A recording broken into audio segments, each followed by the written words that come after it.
Donnie and Dolly, the team is supported by ableauctions.ca. Closing your business? We can help.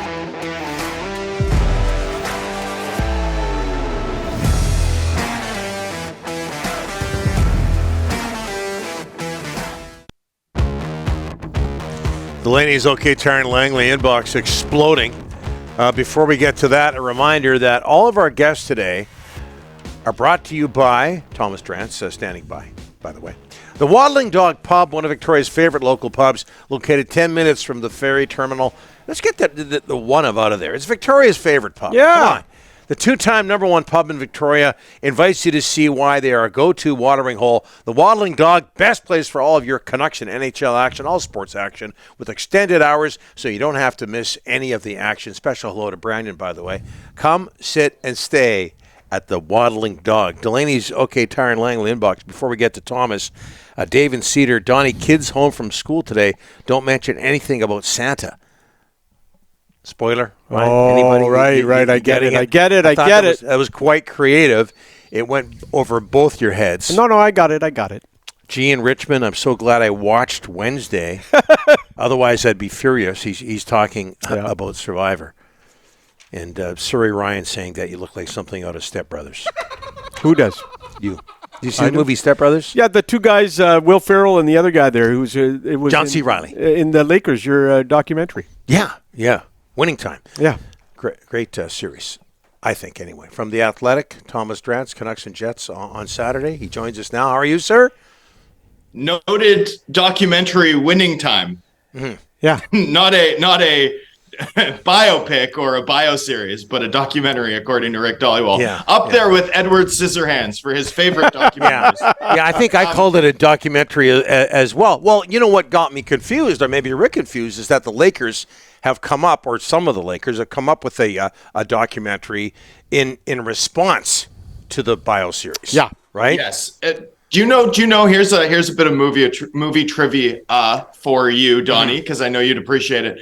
Do you know that Tom Cruise was offered the role of Edward Scissorhands? Really? And turned it down because Tim Burton couldn't answer questions about Edward Scissorhands' life, including how does he go to the bathroom? That was the deal breaker for Tom Cruise. True story. That's not just me being funny. That's a true story. Yeah. Wow. I think when it comes to him going to the bathroom, you kind of you have to let that go when you're watching the movie.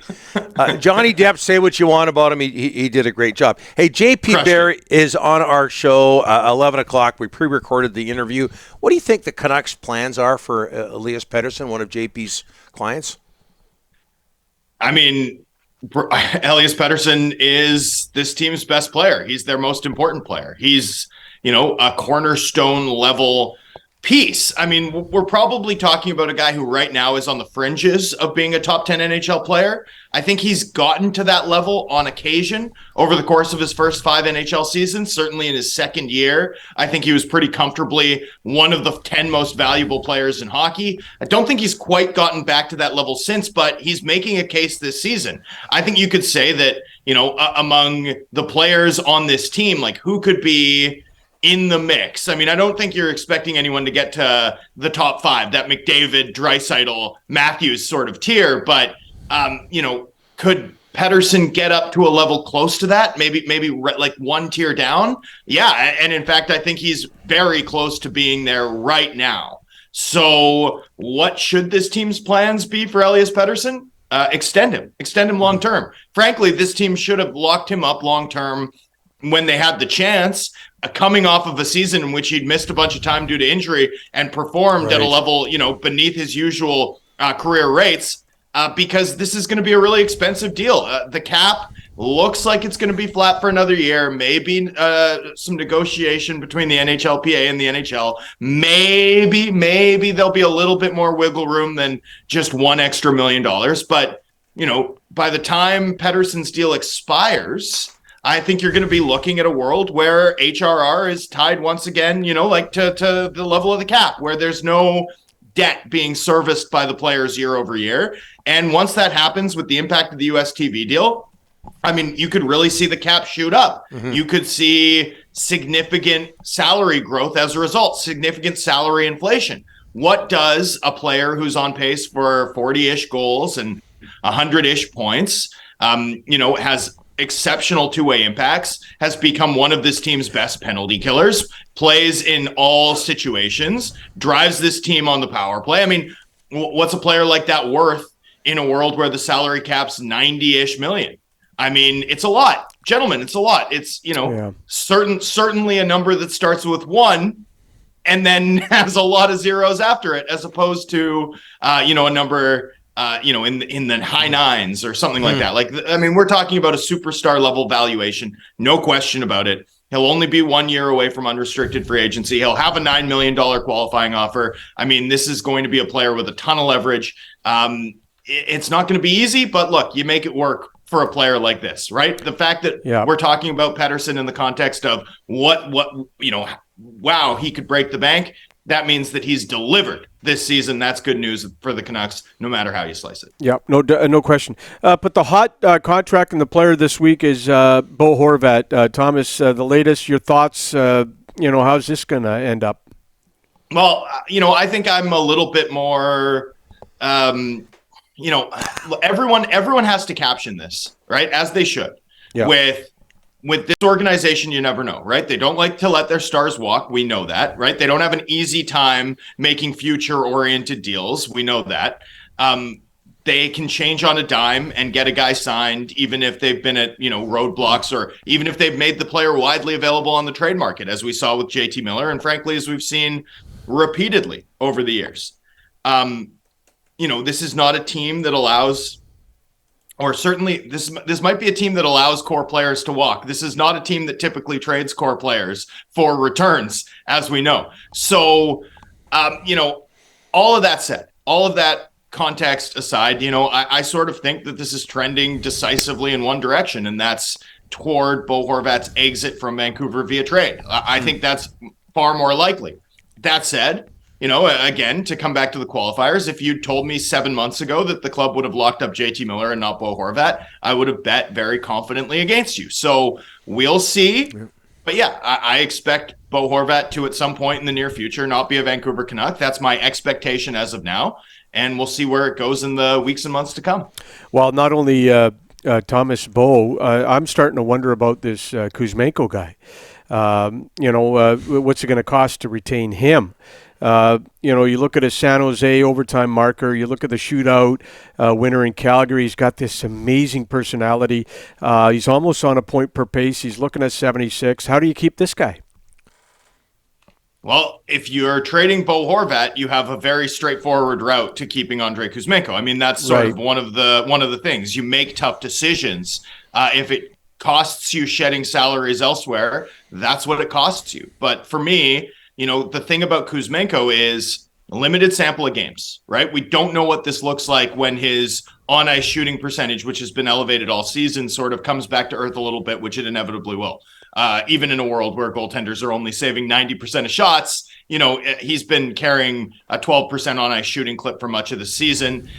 Surely that comes down a little bit. Doesn't change the fact that he's extremely dynamic and extremely headsy offensive player, and for me, gentlemen, has really become a crucial part at that back door of the Canucks power play. I also here's the thing about Kuzmenko for me. I love the Pettersson Kuzmenko chemistry. Yeah. Like, I don't think Kuzmenko's riding shotgun with Pettersson and putting up points because he's riding shotgun with Pettersson. I think Kuzmenko is helping drive that line, both through the neutral zone and with his playmaking. I think there's something really unique going on in terms of how those two find each other with their East-West game. I mean, I want to see that in the lineup. He's fun to watch. I think he's resonated with the fans in this market. So all of that said, we're not talking about a player who's even played 40 games yet, right? I mean, we're talking about a guy who hasn't even played 30 games in the NHL And that's yet. The big issue they got. And that's the agent doesn't even have a number right now, because he told me, he says, what number could I possibly come up with? It's on both sides. I can tell you this, like, the Canucks, I'm sure, are hoping that Kuzmenko makes it hard for them, right? They're hoping that they see him perform. Yeah. Will it cause the team to have to make some difficult decisions? It will. but that's going to happen anyway. That's the nature of the hard cap system. Kuzmenko, for me, I expect he'll be a priority once the two sides get down to it in the new year. Here's the other thing about Kuzmenko, gentlemen, right? You talk about Bo Horvat, and it's like we've almost never seen, certainly we haven't seen in 15 years, a player with this sort of profile get traded at the deadline. Bo Horvat, face-off winning guy, proven playoff performer, plays hard, right? Is known as like a hard player. That's a really unique profile. Rookie Russian forward who, is really creative on the perimeter and with their East-West game.